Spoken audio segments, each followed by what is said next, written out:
Oh, hello there. Hey guys, what's going on? Name's here. Welcome, Tony. I saw you over at the old Wolfram live stream. Listen, I can understand. I've tuned into some of those, and I can see why a lot of people don't want to see how the sausage is made. It Stephen Wolfram, bless his heart, he at least has the gumption, so to speak, to actually do it. Just because a lot of times, if you're building something, it's not an actual presentation. Things don't always go as planned. And hey, he goes through it. Dang. I don't know many other CEOs that would want to live broadcast internal development meetings, but hey, it's at least there's enough metadata out there that at least at this point I think Meta has the ability to have your presence linger. Maybe I don't know. I assume consent matters. Consent probably should matter, but allegedly they now have technology where if you pass on based upon your social media interactions and stuff, that account can actually still interact. I mean, I have seen a number of well-known folks whose sometimes their family will take over their Twitter or their X account or whatever. You know what? Hey, the way for the family to help make ends meet, it doesn't really bother me that much. But it just starts going corporatized. It's like, well, you owed us money. We're gonna have your life. I don't know. I don't know. The dystopianism is not what we're here to talk about today. Let's talk about some more maybe useful things.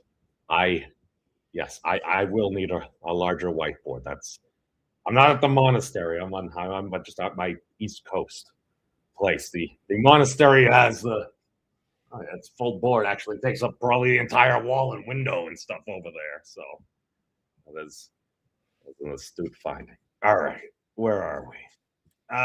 Yes. Close it. Wow. I closed the one tab that I needed. All right, hold on. We have the ability to fix this. Restore tab. There we go. All right. So Stephen Wolfram put out a piece the other day about making Wolfram Tech available as a foundational tool for LLMs.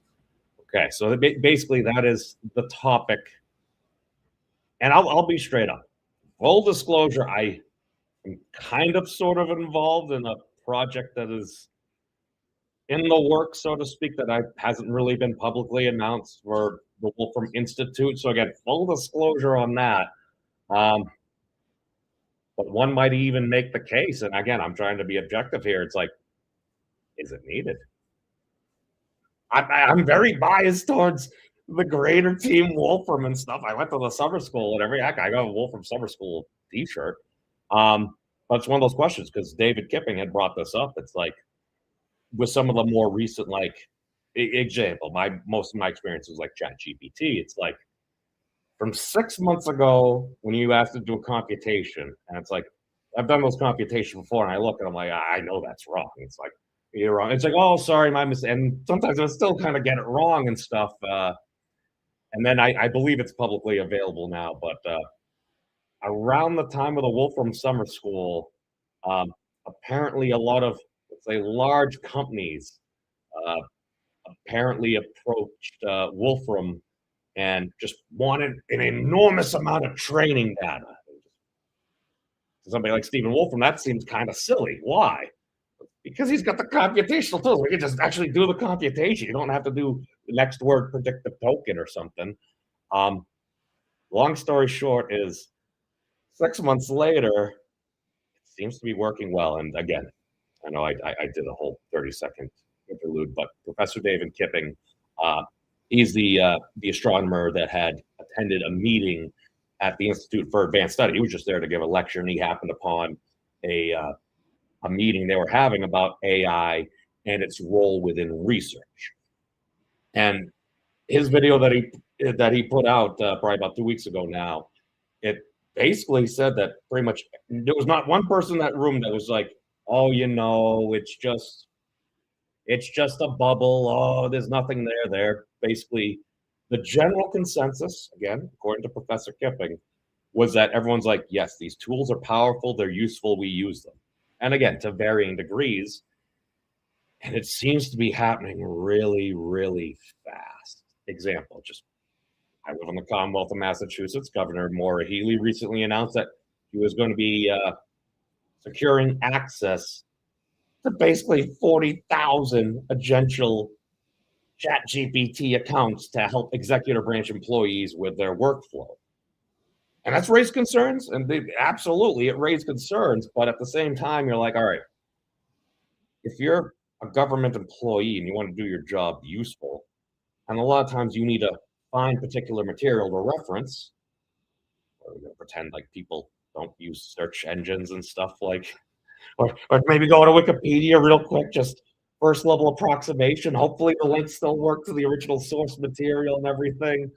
Um, that's the thing. It's a tool. You can use it. And now I'm seeing other astronomers and cosmologists and some different scientists that I'm following on the Twitters, basically saying, well, I had this paper that I had written like 25 years ago. Here's this paper. Can you use some of the modeling I used in this paper for the actual, like, more recent results? And a couple of minutes, it's good at pattern matching, and it seems to be matching the patterns. And it's like, the general takeaway that I got was it will help streamline workflows. Again, that's my takeaway, and we'll get right into it. Oh, hey, Thomas. No, I'm not currently at the monastery. The monastery is in Utah. I am currently in the Commonwealth of Massachusetts. I'm on the East Coast, not the Mid Coast or the Salt Lake Coastish place. Uh, oh, no worries, no worries. Uh, wow. Now, were they on opposite walls, or because like when I look at the Institute for Advanced Study, they have the ginormous chalkboards, and I'm sure they have an entire armory of like Hargamaro chalk. Because I can believe in the quality, because at least my tech ed professor in the 7th grade, he always told us Dixon Ticonderoga pencil is a quality pencil. Yeah. Apparently, if you take Scotch tape, you get basically carbon nanotubes or something like that, or at least a layer of carbon atoms. Okay. Let's see. Well, welcome, Keisha. Good to see you. Good to see you. Yes, we're just talking about Stephen Wolfram had wrote a short piece the other day, so let's actually get into it and not belate the point. This is actually probably the shortest piece I've ever seen Stephen Wolfram put out, so I'm not sure if that's a good thing or a bad thing. Just appears to be a thing. Just because I literally skip, because it's like, yeah, it's only that long. It's some of the first things I started reading, I didn't realize quite how. Oh wait, I clicked the wrong thing. Oh look, a working link. There we go. Let me wet my whistle first. Clear my throat. Pardon me. Just one moment.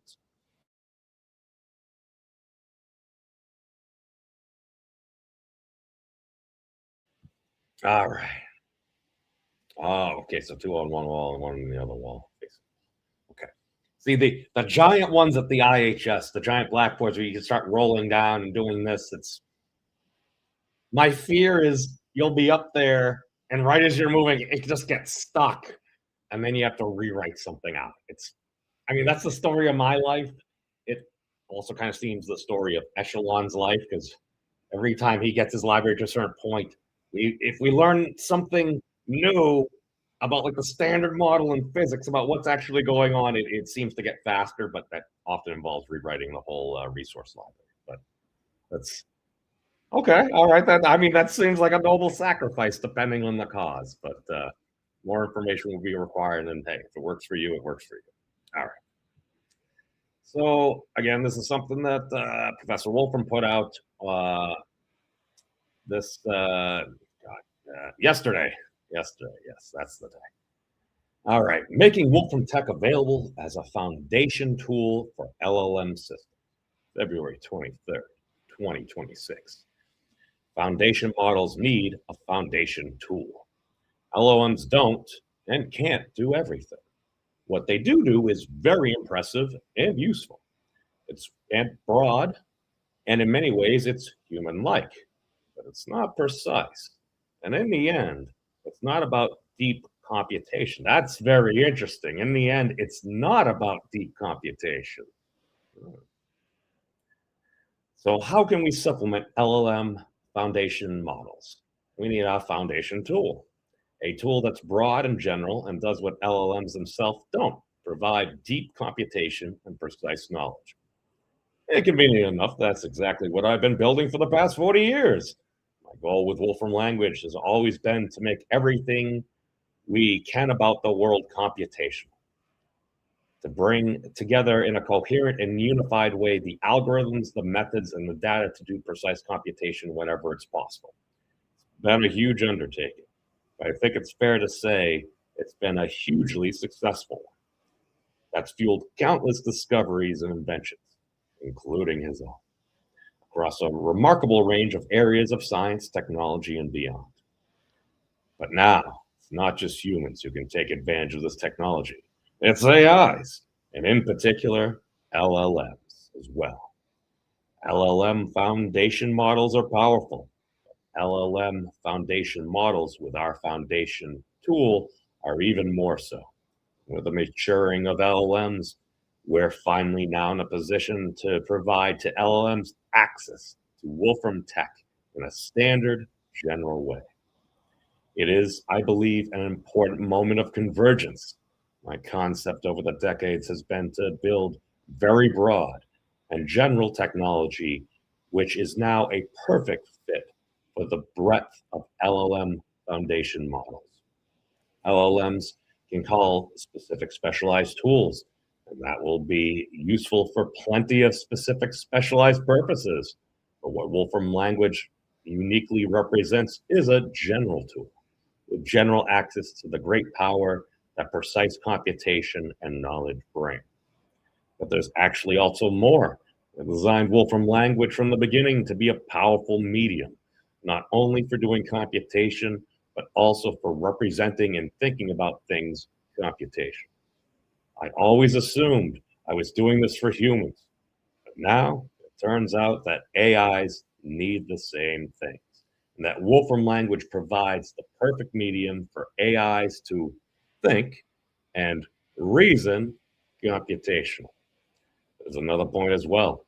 In this effort to make as much as possible computable, Wolfram Language not only has an immense amount inside, but also provides a uniquely unified hub for connecting to other systems and services.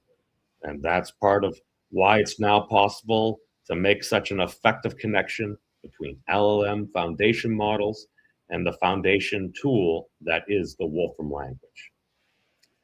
The tech to use our foundation tool is here. January 9th, 2023, just weeks after ChatGPT burst onto the scene. I posted a piece entitled Wolfram Alpha as the way to bring computational knowledge superpowers to ChatGPT. 2 months later, we released the first Wolfram plugin for ChatGPT. And in between, I wrote what quickly became a rather popular little book entitled, What is ChatGPT Doing and Why Does It Work? The plugin was a modest but good start, but at the time, LLMs and the ecosystem around them weren't really ready for the bigger story. Would LLMs even in the end need tools at all? Or, despite the fundamental issues that seemed, at least to me, scientifically rather clear right from the start, would LLMs somehow magically find a way to do deep computation themselves? Or to guarantee to get precise, reliable results? And even if LLMs were going to use tools, how would that process be engineered? And what would the deployment model for it be? 3 years have now passed, and much has clarified. The core capabilities of LLMs have come into better focus, even though there's a lot we still don't know scientifically about them. And it's become much clearer that, at least for the modalities LLMs currently address, most of the growth in their practical value is going to how to do with how they are harnessed and connected.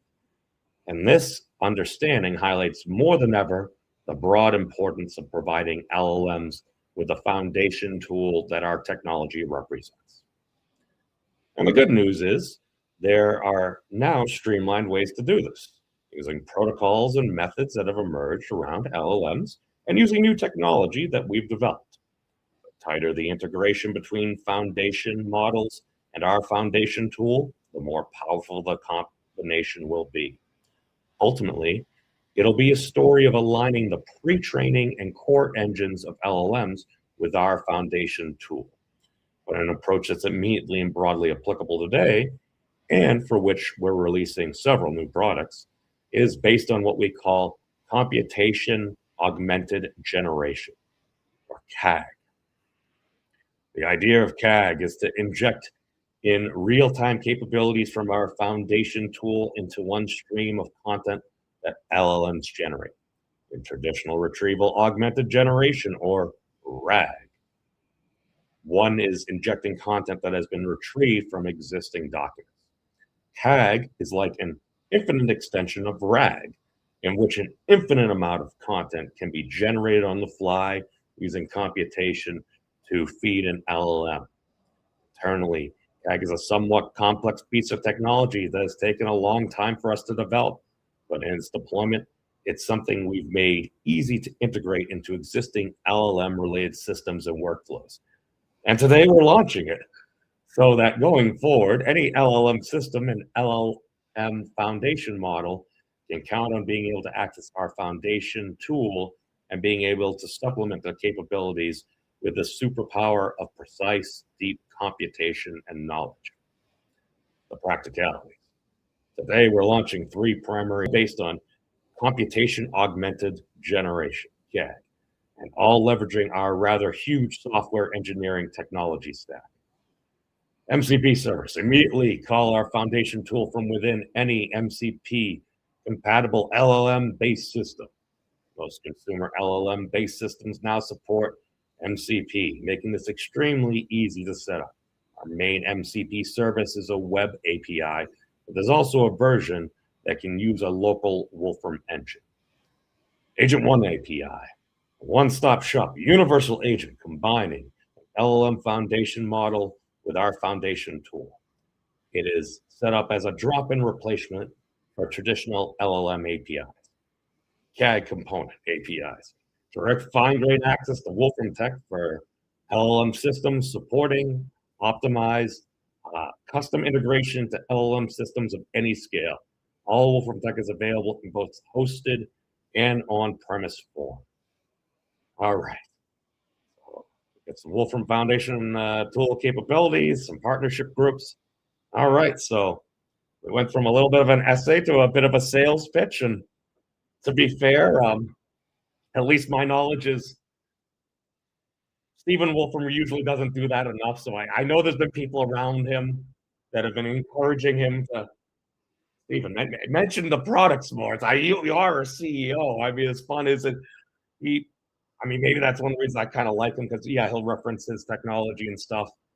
Kind of almost out of like, I don't necessarily want to say pride, but I mean, you can take pride in your work. He's built something. He's built a lot of stuff that people have been using. I mean, I can even Brian Green from the World Science Festival. It's like, yes, it's like before we'd have to have all these computations. You need to write your own code, and then we just go to mathematical and calculate as much as we want with our different Calabi-Yaos or whatever your Lorentzian metric you want to do there. And again, I'm not a quantum mechanic, but okay, this might make sense because I've had conversations, and it's like, again, sequencing back to the Professor Kipping thing that I was talking about like 20 minutes ago. He had even said that some of the more recent chat models, I think just the normal pay for them, I don't think was pro, but at least my experience with just a standard $20 model, whatever it is right now, it's like it could set up integrals and stuff. It could do the computation, and maybe once it was a bit off, but I feel like I maybe just asked it the wrong question because I think right now what it's doing is it's accessing an outside API tool, usually just probably using NumPy or writing some code to just do the computation there. The other thing that I notice is a lot of times, even within the same chats, like if I'm talking, I compare like these particles or whatever, it seems to be querying like the particle source data group like each time. I'm like, number one, that kind of seems like a waste of resources. I mean, like if it's in the earlier chat, maybe I should just specify, just use the numbers from here rather than having to redo this process. Um, because I mean, a lot of the data is kind of in the Wolfram language. As long as it's streamed up there, and that's the thing. That's the only reason somebody like me can kind of actually try to do it. Why? Because it's like go to something like Wolfram Alpha. I want to look at something. Let's look at G. What type of G do we want? Well, we're looking at the physical unit. Click the unit. Newtonian gravitational constant. Okay, so it has basically two our known digits. We've got it to about 5, but there's some error there. Very hard to measure. Gives you the dimensions and everything. It's like, all right, so let's divide it by c. Probably the speed of light. Nope. It was doing Celsius because of physical things. All right, so speed of light. See, that is one of the things that I think would need to be, if you have enough context, if the LLM is just like, all right, because the way it's in the Wolfram language, it's like, all right, entity, like physical unit, you have C, it's like, all right, speed of light in a vacuum. C could be interpreted as Celsius, or I mean, big C might also be Coulomb, so you got to be careful there. So, okay, we divide by the speed of light, we divide by the speed of light squared. Okay, it's giving us some things. And at least with Wolfram Alpha, just because I did a random crazy calculation. And again, I was looking for justification for some of the crazy ideas I've been playing with. And it's like, well, if water was significant, maybe there would be something that it would tell us about. I don't know. Let's relate it to the periodic table of elements. So it's like, all right, I know I can do some mass all elements. So it totals the total elements, hydrogen through oganesson. So element 1 to 118, it gives us this number. All right. And I looked at that, and I'm like, at one point I had chat go through, I'm like, some of those elements. I got it right here.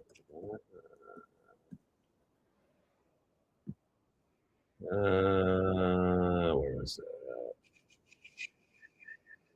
It's matter wave interference code equation evaluation, John Cena cleric art.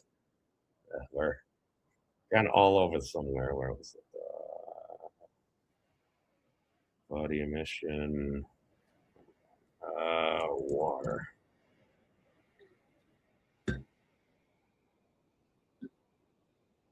Here we go. Okay. Long story short is I did this whole thing because I'm like, all right, well, yeah, well, maybe if water was related to the sum total of all elements, just because I put in words in Wolfram Alpha and then it gave me this total, so I knew it was capable of this. So I'm like, let me relate something. Maybe I'll find like the fine structure constant if I relate this.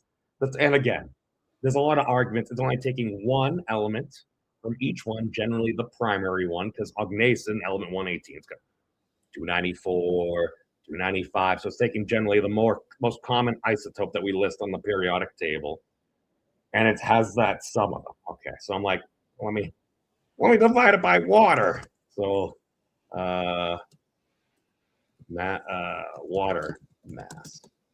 So I divide it by that. So I'm just like, that's not the fine structure constant. So I changed it. I'm like, oh, well, maybe if I had 6 water molecules, kind of like a hexagon or something. I might think it's water 6. Hey, it's not that. It wasn't 6. So I'm like, well, maybe it's 7. That's like Thad's breaking scale symmetry. You can have like 7 circles kind of touching each other. And then to my surprise, I'm like, why is it 137? I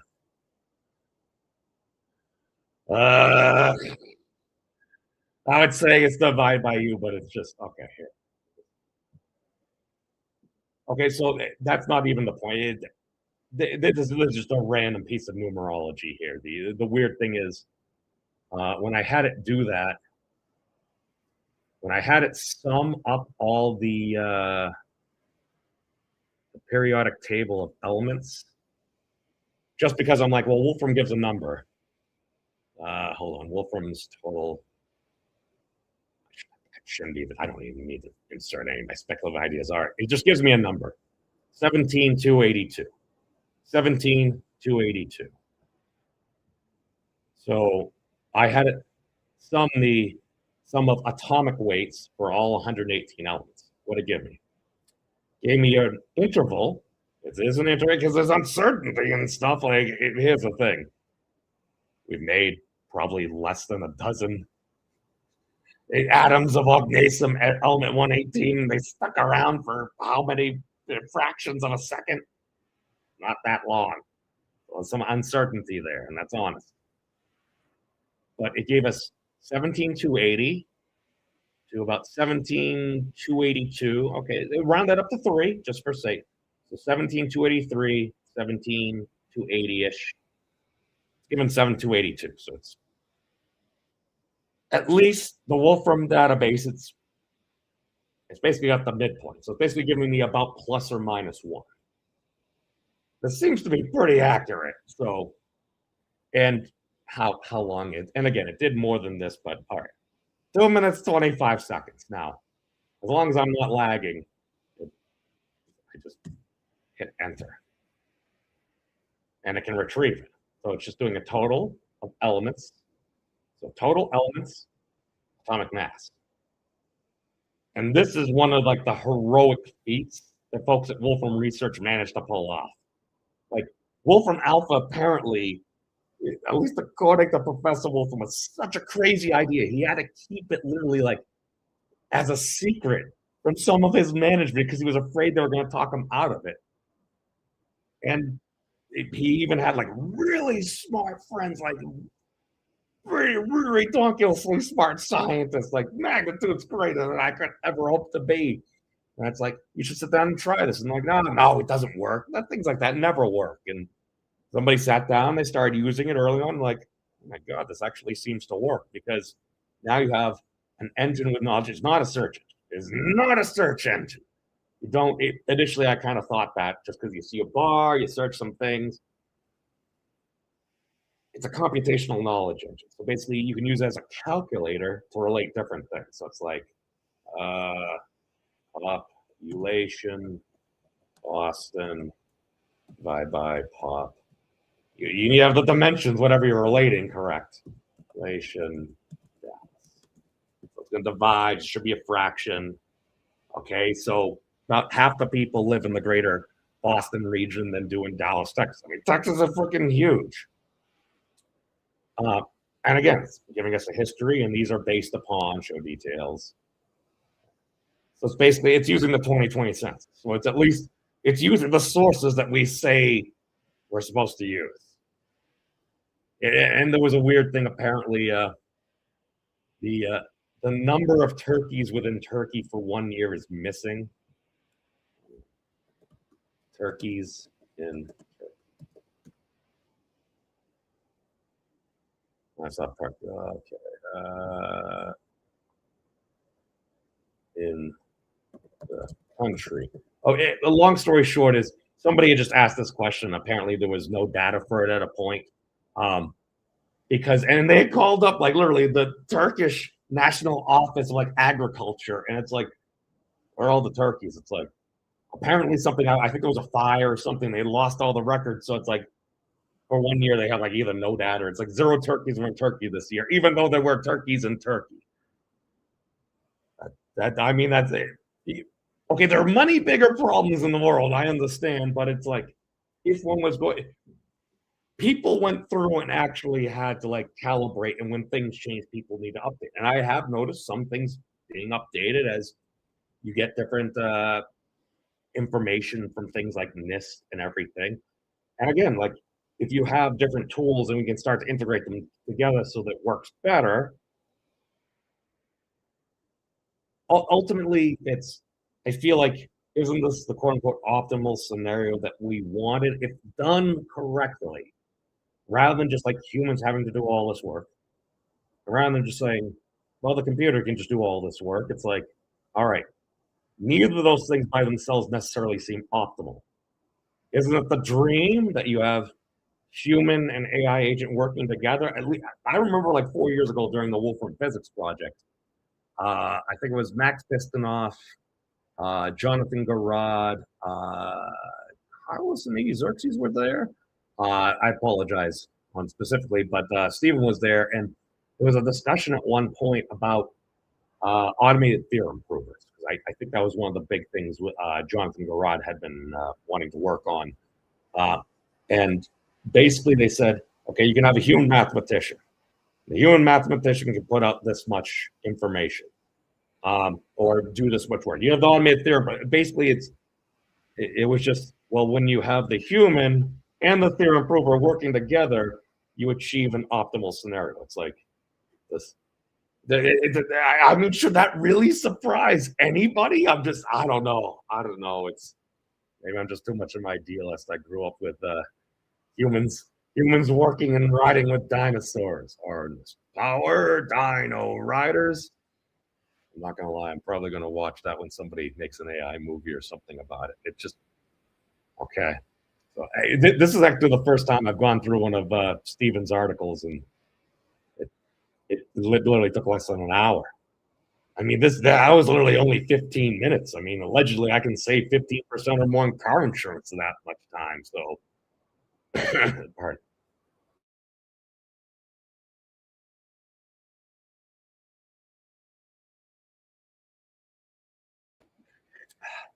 For the astute of you, yes, there was just a blizzard in Boston, and yes, I do also have an iced coffee to complement my hot coffee.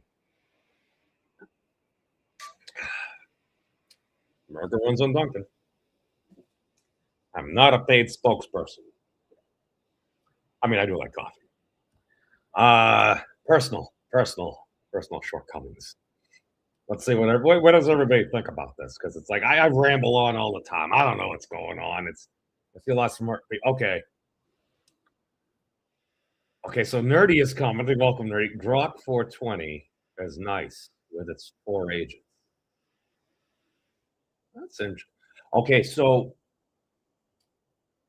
one of Thad's friends, a gentleman Patrick, he had he's an interesting gentleman. He was one of the first to kind of explain to us, at least not one of the original, but probably about a year or so into the ChatGPT kind of spring onto the scene, and it had gone through its first kind of like new form that was like noticeably different. And he said they had designed it kind of like a Hydra, where basically they would have like 8 heads, and depending on what you were asking, if you're asking a literary question, it would access the literary head. If you're asking a science question, it would kind of do this. If you were asking current, so like it was broken into different head experts, and whichever one it would task, it would then utilize that rather than having to utilize all that computational knowledge. It's like, all right, we're focusing here, and then we need to do our broad reach out there. In some ways, it kind of reminds me of like King Ghidorah combined with like a graboid. So you got your Hydra, and then whichever Hydra head you choose, it like shoots out like the graboid little things to grab all the data off the internet and reel it in. And okay, so that is kind of like a nightmare fuel, terrifying thing. So let's get away from personifying our agent friends as kaiju, other subterranean human eating monsters. Let's not give them any ideas. Too late. Let's see. Okay, Tony's commenting that he likes Grok. To be fair, occasionally I haven't. I'm a noob.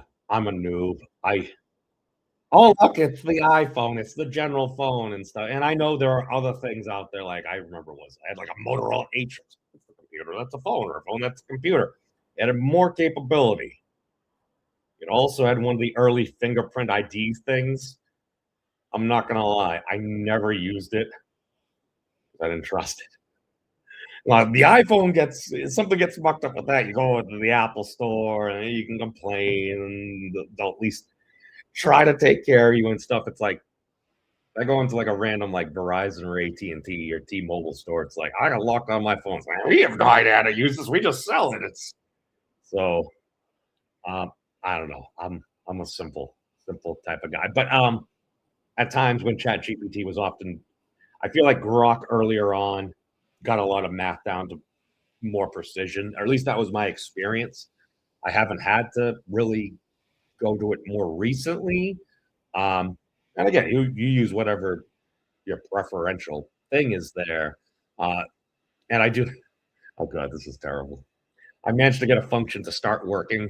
Uh, I was going between Codex, ChatGPT, like I think the Wolfram Notebook Assistant, at least the Notebook Assistant and Wolfram. I feel like I made it feel bad.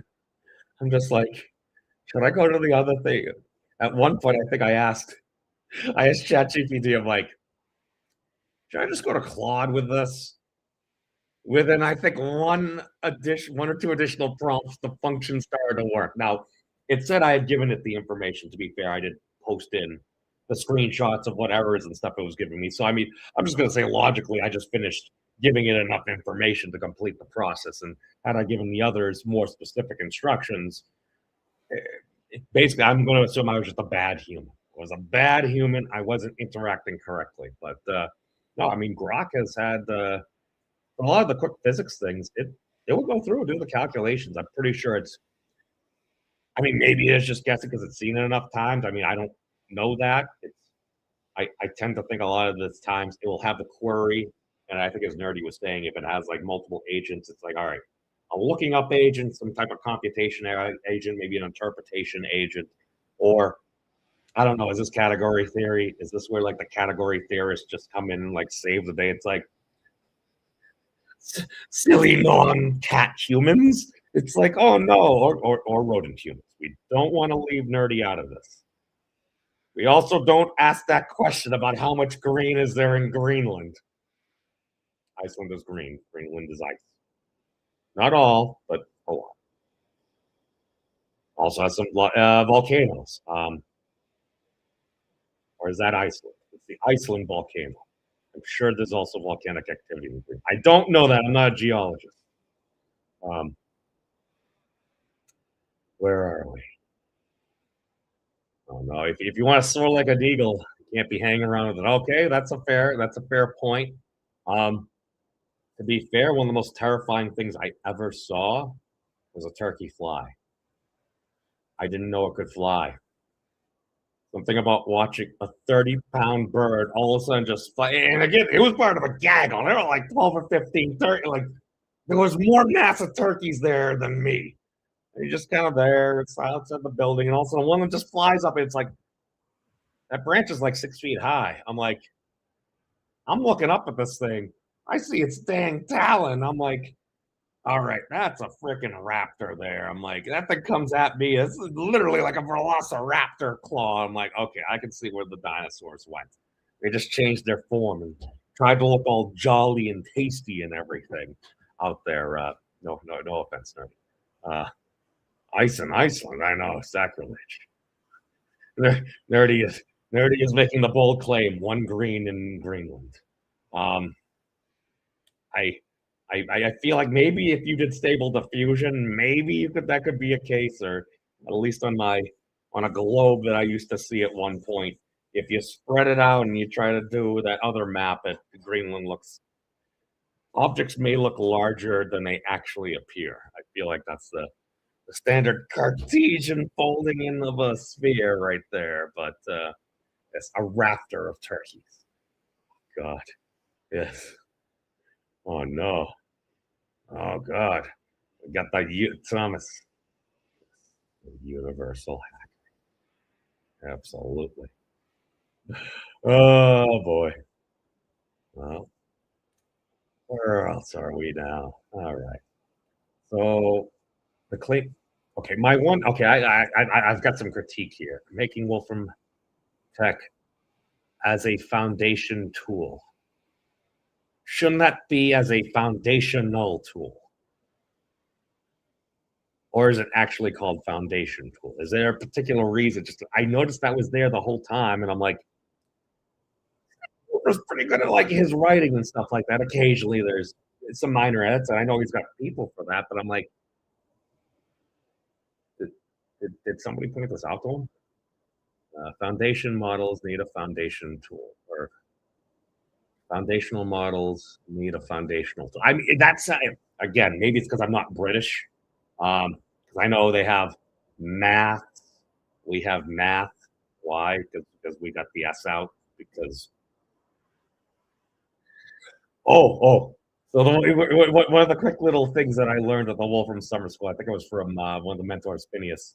Um, Apparently, in British English, uh, they still say maths are, not maths is.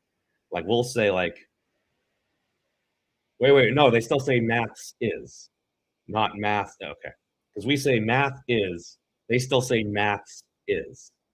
So they don't change it to the plural, even though there's the S there. So maybe it's one of those things.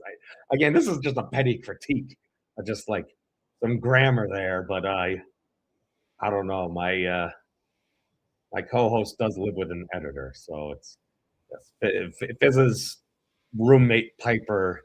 She does editing, and she might. Oh God, probably shouldn't give this to her. It's maybe I don't know. Maybe Stephen Wolfram getting tagged by a wolf girl on Twitter will. That's saying, Professor Wolfram, you made some boo boos here. I corrected it for you. He doesn't. He pretty much just uses it for posts. So how can we supplement LLM foundation? Why? I don't know. We need a foundation. I don't know. It just bothers me. It bothers me. Is it called foundational tool? Foundation. Hold on. Let me see the general vernacular. What are people technically saying? Okay, so LLM foundation models. Okay, so I think he's just adapting literally the terminology because if they're not saying foundational here.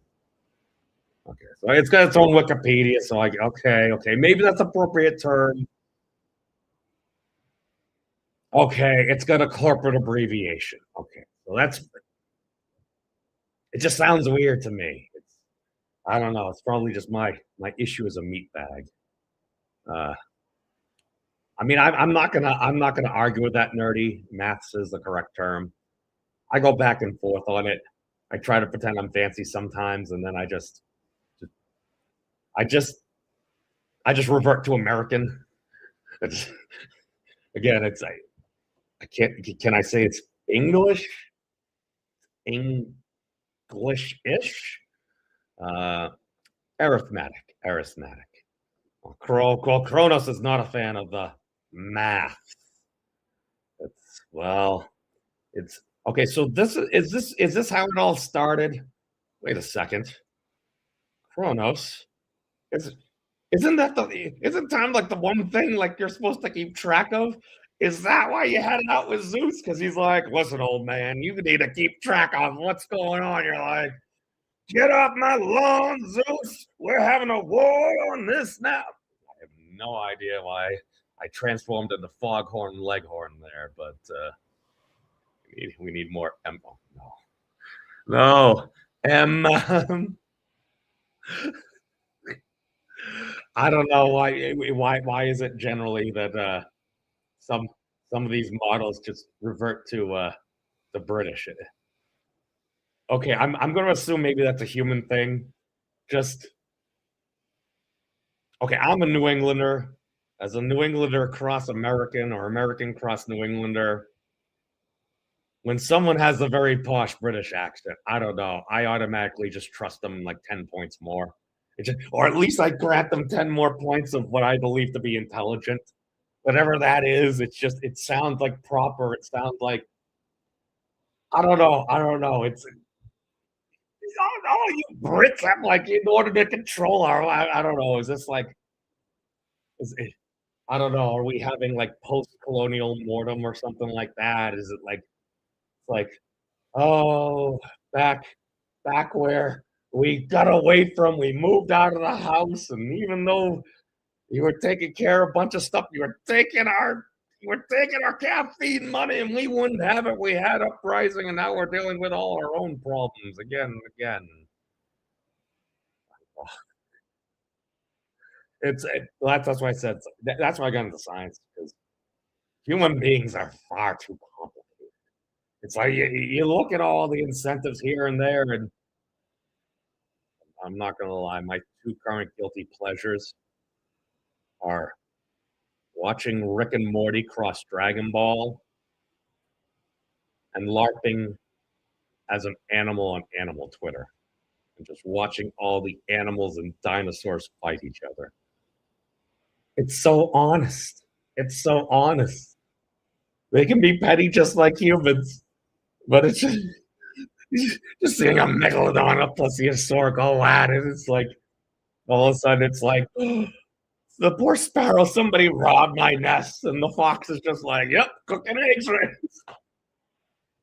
It's just so arbitrary. Oh, I don't know, it warms my little black heart. Yes. It's I again, I haven't watched all of Rick and Morty, to be fair. I feel like maybe I watched a little. It's like I feel like I kinda got back into the science stuff before Rick and Morty, and then you'll hear all these terms, and it's just like, I'm not gonna lie, I feel like I kinda, like, modeled breaking the universe after that show without really even necessarily knowing it. Like, well, if there is a multiverse, what happens if all these multiverses broke into each other, even though they're supposed to be separate? It's like, well, Rick and Morty's been doing that for years. Ah, portal gun. And you jump through a dimension, do this. I'm like, I always just assumed there's some trans-dimensional gateway. It's like you do something like that, you wave your hand, you got to be, I don't know, maybe level 20 or 30 to go in. Don't ask me why. Okay.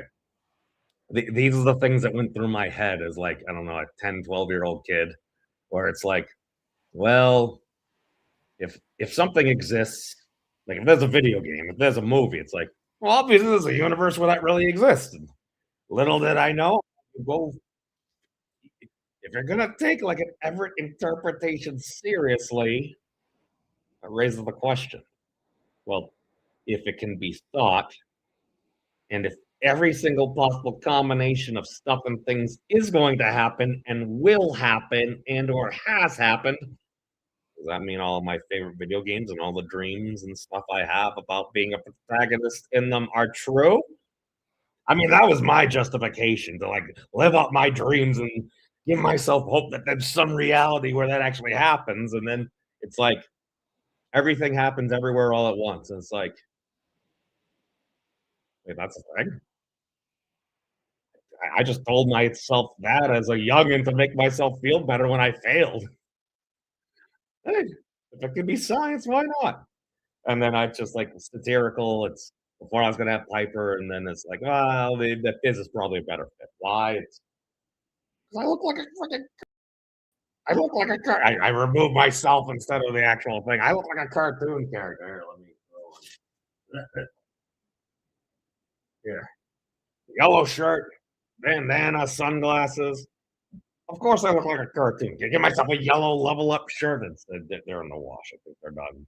But it's like, yes, I'm a freaking cartoon character, and apparently, oh God, who is that guy?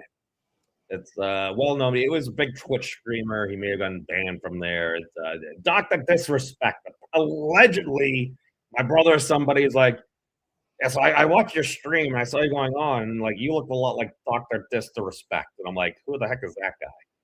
And I was like, I looked it up, and I'm like, I have no idea. Maybe he's been canceled or something now. I don't know, but I just remember I'm like, wait a second. He's got like the long hair. He's got like sunglasses and stuff on. And apparently the guy's a decent singer and stuff and entertaining. Um, and I'm like, okay. Well, number one, he's like a half foot taller than me. Apparently, he's like 6'7". He's kind of like almost like as tall as like the mountain or close to that. It's like, yeah, I'm not that tall. I might be about 6 feet, but it's like, yeah. Sometimes you shrink, sometimes your license says you're like 6'1". Maybe you were high school lifting active, maybe 5'11 and a half. I don't know. We'll still to round up. Uh, or the closest to a number there. But he tells me that, and was it like 3 days later, all of a sudden I see one of my videos recommending the sidebar, and I see a Doctor Disrespect thing like right above it. I'm looking, I'm like, I think I took a scat. I mean, I'm not as entertaining, but I digress. Where were we? Where were we? Don't have HBO. Okay. Oh God, I don't have HBO either. I used to be a cable guy. I used to get it for free. Ugh. Di- Nerdiest commenting: Dinosaurs versus Muppets: The Revenge. I don't remember the original. Okay, I saw a meme on the Twitters the other day, and a lot of times people are like, we're in the age of remakes. Why? Because apparently Disney needs to re-release a classic every 20 years or something like that. I heard. You can't verify. Again, verify yourself there. But we just seem to be remaking things. Why? Well, obviously, we're out of good ideas. It's no, that's a lie. But it's one of those things where it's like, all right, we're in the age of remakes, and a lot of people are like, stop remaking things, stop breaking things, stop ruining my childhood. So it's like, okay, that's fine, but okay. So the actual meme was, should we remake Lord of the Rings? And it's like, Lord of the Rings needs no remake. And the comment below is like, Muppet version question mark. It's like, go on. That is the one thing. It's like, listen, whatever you want to think about the Muppets, past, present, future, or anything like that. The Muppet crossover movies are often excellent. Like, I mean, I'd say the only series that might actually have better success just because of doing it so much was maybe the Lego movies. Just because I don't even watch it. I'll just see occasional scenes and stuff like this, and just like have friends that have kids. It's like, and I know we're watching the Lego movie. It's like, well, what you saying? Like, it was good. Sometimes they're like, yeah, it was better than the actual movie than that they were redoing there in the Lego version. It's like, is this telling? Because one of the things that I learned, and I think this is a lesson we can learn from Minecraft, is that you don't need to have the best graphics and everything to have a well done product. As long as it's at least high enough resolution that people can be like, all right, that's a person, that's a cow, that's a zombie, uh, that's a kaiju over there, that's an ender dragon, whatever you want to have. As long as you can differentiate things, it doesn't need to be the high enough resolution. It's, are you having fun? Is it accomplishing the task? Because I mean, a lot of like the Wolfram tools, it's like, does it have all this fancy snazzy GUI? No, it's going to do the job. Now, can every job? No. AI agents can't do every job, but we're trying to set things up the best we can. And to be fair, well, number one, it's going to be interesting potential lawsuits when people are saying training data and stuff. Now, my thought is fair use. Is fair use section 230? I keep on hearing that they might actually repeal it now. Fair use on the internet, it's like, when that was a thing, it's like, all right, I'm going to share something that I have on the internet. It's like, okay, like I'm sharing, okay, I'm sharing Professor Wolfram's blog right now. Okay, it's making Wolfram Tech again. This is something that he wants out there. May not be a reason why. It's like, you got certain folks that reach out to folks just because it's like, well, you like a more public presence and you tend to work with people you know, and it's, I don't know, if somebody's going to spend the time to work with you and actually like try to learn. One of the things that I've learned within the quote unquote independent research community, the what do you want to call it, a community of crazy people, crackpot, cranks, uh, whatever. That's fine. People can call you crazy. I introduced myself as a crazy person on the internet, but hold on, I should not say those words with Professor Wolfram's blog. Let's give a caveat so we can separate this. Okay, so we're entering the world of conjecture ahead. Buckle up, my friend. Although this is going to be weird, and it's going to be about a different. Title of the conference was something like "Ground Truth" or "Turtles All the Way Down," and so it seems as though there's one Ruliad. I don't think it rules them all, and it might be just hyper turtles all the way down. Yes, it's on the back of an infinite number of hyperrulial turtles. Various people are commenting on the outrage of hacking the universe on a MacBook Air. I don't have enough data set, Kronos. I'm sorry. I'm gonna be honest. We started watching Rick and Morty at the monastery. It was pretty funny, even though it was kind of. We stopped at the Mr. Meese episode just because it was so annoying. Like, I I'm not a fan of just the constant, "Oh, Mr. Mason, hey, look at me." Like, those high pitched sounds, it does bother me. It really bothers Thad. So it's like, we just stopped watching it. To be fair, I think a lot of the fan fiction stuff I like just because it's like, "Oh, who doesn't love a good crossover or something back in the day?" Like, I'm not gonna lie, one of the greatest things I ever saw as a kid, and again, just my personal reference fame, was I love The Amazing Spider-Man because number one, it seemed to usually be on at some point after school. It had a really cool intro and everything. I mean, hey, Peter Parker, you're like scientist, a reporter, and everything. Because, well, I mean, the traditional superhero thing like was actually the reporter and stuff. It's it makes me kind of sad now that I actually start to think about it. But one of the greatest things on that show is Spider-Man would battle all these different like Marvel villains, whether it was Kingpin. You'd have like the ultimate, like the Spider Hunters, like the Black Widow, like the Tarantula and the Scorpion, the layer on top of each other just because. And then there's more lasers concentrated. Um, but one of the greatest episodes of that is, and they did have the Weird Spider, they had the Craven the Hunter arc. That was actually really good.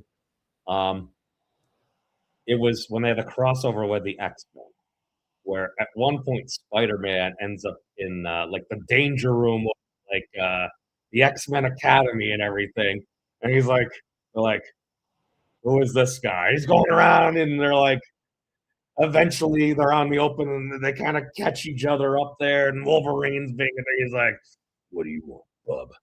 And Spidey's like, "Hey, what's going on?" And of course, Charles, because Charles in charge of our days and our minds.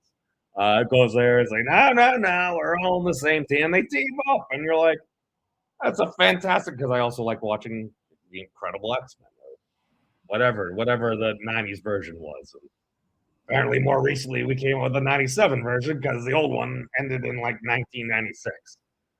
Um, Rick broke out. Oh, was it the evil Rick? Or was the evil Morty one? I remember when they had all the different versions of Rick and Morty, and I don't know.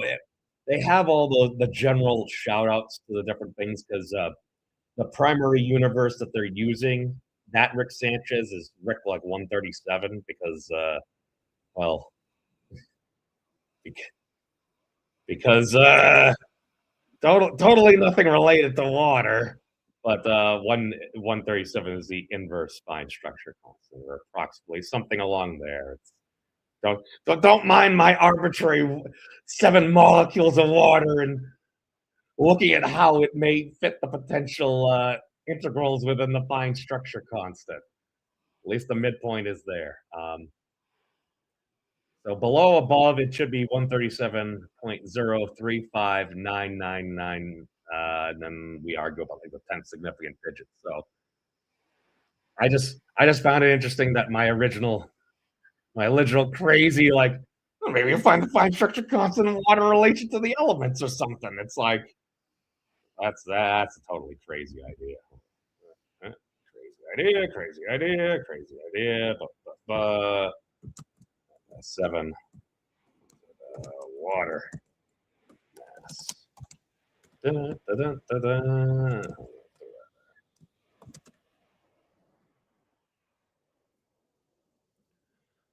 Okay, so I'm not sure why it's reciprocal. Hold on. It's just gonna give me. We got that many mass units divided by the thingy. It should give us a dimensionless number. Okay. So again, when I initially saw that thingy there, it was like, oh, 137. I'm like, it's a rounding error. Because a lot of times it's rounding. Yeah. You only have so much precision. And I'm like, I saw the 137, like probably 136, 135. And then when I got a little bit more specific, I'm like, oh, it holds for about another significant digit. And 359. At least according to this. Wouldn't that just beat all? With the 7 molecules of water divided by the mass of the number of potential tessellations of elements, and it's going to be the fine structure constant. Very fun numerical coincidence. Again, I was searching for an interesting relationship. I happened to find one. Again, you search long enough, you're going to find just about anything you want. Why is it not 1 molecule? Why is it 7? I don't know. Just a fun little thing. Again, we're going to need much higher precision to even try to make the claim that that's really a thing. I could make the claim, but 4 significant digits, maybe it's the ballpark, but then again, I'm technically doing that for the Higgs boson. Seems like, I don't know, which one's a more speculative claim? Beckelrick, yes. Yes. Let's see, where are we? Yeah, well, here's the thing. The only reason I do this is, I'm not gonna lie, I used to just wear headphones at work to keep it out of my face, and then they had a thing where no more headphones, so you just have like 1 earbud or something. So my hair was getting in my face. So it's like I'm reaching down to pick up packages, stack them on a pallet. It's like, well, I should probably keep my hair out of my eyes. And a lot of people are like, oh, Rambo, something like that. It's like, no, it's not for us to. Okay, that's a lie. Number 1, it's functionality. Number 2, it's aesthetic. I had never had anime hair before. I was always just like short, crew cut, bowl cut, no hair. It's like, no, I can't get a haircut. I already need a haircut. I'm like, hey, we might as well embrace it. Yes, cheers to all the Ricks. And the Fraggles. And Rob. Oh my God, Rob Zombie. I'm not going to lie. I was definitely listening to Zombie before we got here. Hold on. Is he in one of my totally. YouTube occasionally makes little playlists for us. No, this one is anime seated. No, this is just all anime. My last one had a zombie playlist. All right, Wolfman Jack. Listen, I resemble being a crazy person, and again, it's also one of those things where it's like, number 1, you spend enough time on the internet, you talk to enough people, somebody's gonna call you crazy anyway. Just get it out of the way. Just clear the air. Yes, I am a crazy person on the internet. That's fine. We can move on with our lives. Well, Wonder Woman is DC, and then some folks want the crossovers. Right now, the biggest crossover thing, which I'm very biased about. I'm a little hesitant for the amount of crossovers, just because I feel like it might dilute it. But I feel like Toho at this point has finally realized people like Godzilla. Let's release the king of the monsters on the entire world, or in this case, kind of the multiverse. Because, okay, I saw the Power Rangers thing. That was cool. Heck, I was lucky enough because my friend Reality, formerly known as From the Quote Miss Melons, she had mentioned that oh God, Jason David Frank, the actor who's passed in the past few years, had played the Green Ranger, Tommy Oliver. He was going to be at like one of the local GameStops.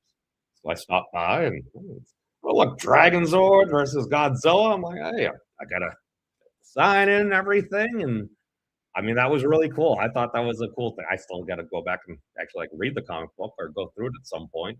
But now you got Godzilla versus like DC, Godzilla versus Marvel, and most recently, Godzilla versus Sonic the Hedgehog. I love that stuff when I was a kid, and like that's something I wanted to see. Now it's like, is this going a little fast? Like, are we going to get kaiju burnout? Is this going to be the next superhero thing where it's like, all right, we have a movie called Endgame, and then we're going to still make movies for like another decade? It's like, I just assume from the title that this is generally the main story is over. I don't know what people expected. It's just, I don't know. On Endgame? I don't know. Let's see. Yeah. Oh, Brian. Oh, hey, welcome. No, I think you're right. Yeah, no, he started doing the weird spider thing. He was losing control of it. Oh, because it was a mutation, so he went to the X-Men. Okay, that actually sounds familiar, and if not, my brain is just automatically reconstructing it right now. So yes, the X nerds. The X nerd. Again, I'm biased. I basically grew up in the 90s. 99 is when, okay, is that early for AI or is that, oh, are we talking about AI augmented and generated different things? Because what was it? Reboot. Reboot was an amazing series. Like it literally had like CGI. It was smooth and stuff. Apparently, I remember. I think they did like one season or something of that. It was such a great show. They canceled it. I found out why. I think like a year or two ago. Apparently, I think the animation and the actual workload, like it cost literally like a $500,000 each episode because it was that intense at the time.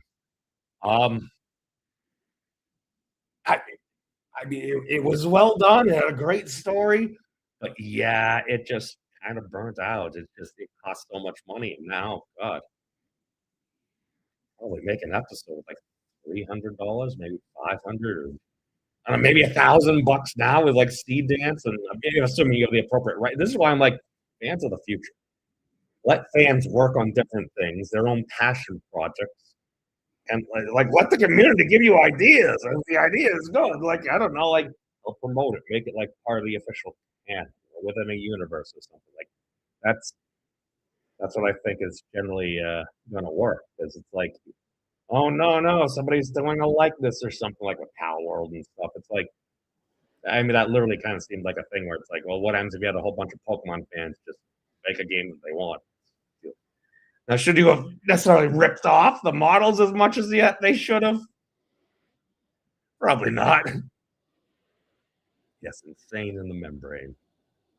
I mean, I was always biased. I mean, green was my favorite color for a while, and I mean, come on, I love dragons. So, all right, I don't think we need to see any of that anymore. Oh yeah, there's a lot of tech. I saw something on again the Twitters that allegedly Meta has some new glasses coming out because I remember I had a friend and we are out in Boston one day and somebody was testing like the Google Glass thingy. I didn't do it, but my friend did it, and it's like it seemed to actually work pretty well. It could like do that augmented little reality thing there. That was a thing for like a few months, and then it just kind of like quietly disappeared. And I'm like, I have no idea why.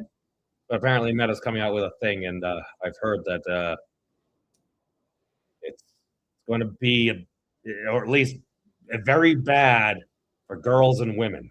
Now, I'm not.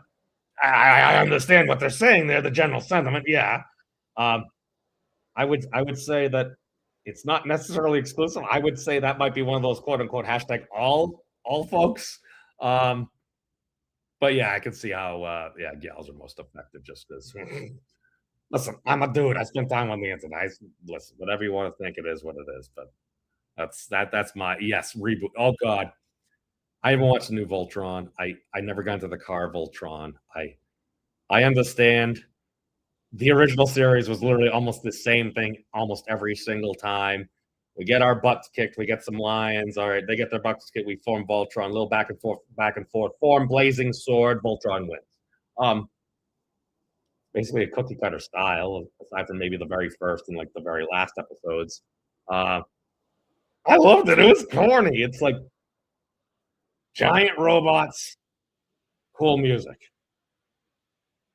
What else do we need? Story is nice, but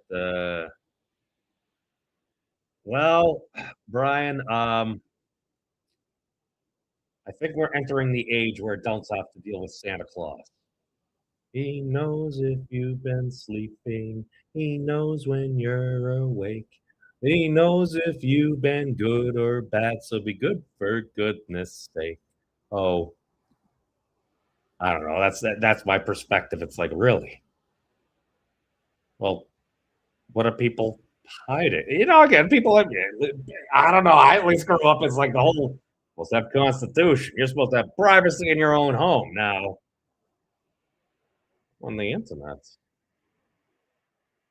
but I'm in my home. Do rules and restrictions apply? I think this is legislation, a potential legal framework we haven't got to yet. Again, I'm not an attorney or anything.